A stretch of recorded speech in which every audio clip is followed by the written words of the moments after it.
இன்னைக்கு வீடியோல 6000 ரூபாயில இருந்து 10,000 ரூபாய் உள்ள பெஸ்டான மாடல்ஸ் எல்லாமே கொண்டு வந்திருக்கோம். உங்களுக்காக வீடியோ மிஸ் பண்ணாம ஃபுல்லா பாருங்க. Welcome to Yarl mobiles. இன்னைக்கு டுடே கலெக்ஷன் ஃபர்ஸ்ட் பார்க்க போற மாடல் ரெட்மில A4 தான் கொண்டு வந்திருக்கோம். ஒரு 4GB ரேம்ல 128GB ஸ்டோரேஜ்ல 50MP கேமரால 5Gல லோ பட்ஜெட்ல ஒரு ஃபோன் வாங்கினா இந்த மாடல் தாராளமாக வாங்கலாம். உங்களுக்கு நம்ம இதை கொடுக்குற பிரைஸ் பார்த்தீங்கன்னா 7000 ரூபாய் பண்ணி கொடுக்குறோம்.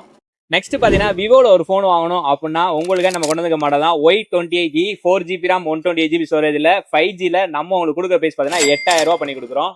நெக்ஸ்ட் பார்த்தீங்கன்னா மோட்டோல இப்போ ஃபாஸ்ட் செல்லிங்ல இருக்க மோட்டோ G45 தான் கொண்டு வந்திருக்கோம். ஒரு 8GB ரேம்ல 120GB ஸ்டோரேஜ்ல வாங்கி வெறும் 15 நாள் ஆனது. இதை நம்ம உங்களுக்கு கொடுக்குற பிரைஸ் பார்த்தீங்கன்னா 10,000 ரூபாய் பண்ணி கொடுக்குறோம். நெக்ஸ்ட் பார்த்தீங்கன்னா ஒரு ஸ்பெஷலா ஒரு 6 ரூபாய் பட்ஜெட்ல 3 ஃபோன் கொண்டு வந்திருக்கோம். ஒன்னு பார்த்தீங்கன்னா ஐபோன்ல 7 Plus 128GB ஸ்டோரேஜ்ல பிளாக் கலர்ல பிராண்ட் நியூவா நம்ம உங்களுக்கு கொடுக்குற பிரைஸ் பார்த்தீங்கன்னா 6500 ரூபாய் பண்ணி கொடுக்குறோம். நெக்ஸ்ட் பார்த்தீங்கன்னா டெக்னோல ஸ்மார்ட் 9 ஒரு மாடல் 4GB RAM 128GB ஸ்டோரேஜ்ல. இன்னொரு மாடல் பார்த்தீங்கன்னா போக்கோல M4 6GB RAM 128GB ஸ்டோரேஜ்ல. இது ரெண்டையுமே நம்ம உங்களுக்கு கொடுக்குற பிரைஸ் பார்த்தீங்கன்னா 6000 ரூபாய் பண்ணி கொடுக்குறோம். இந்த மாதிரி லேட்டஸ்ட் மொபைல லோயஸ்ட் பிரைஸ் ஆகுமா நம்ம ஐடியா மறக்காம ஃபாலோ பண்ணீங்க. அப்பதான் அப்புறம் அப்டேட் ரெகுலரா வந்துகிட்டே இருக்கும். நம்ம ரெகுலர் சப்போர்ட் பண்ணிட்டே இருங்க. தேங்க்ஸ் ஃபார் வாட்சிங்.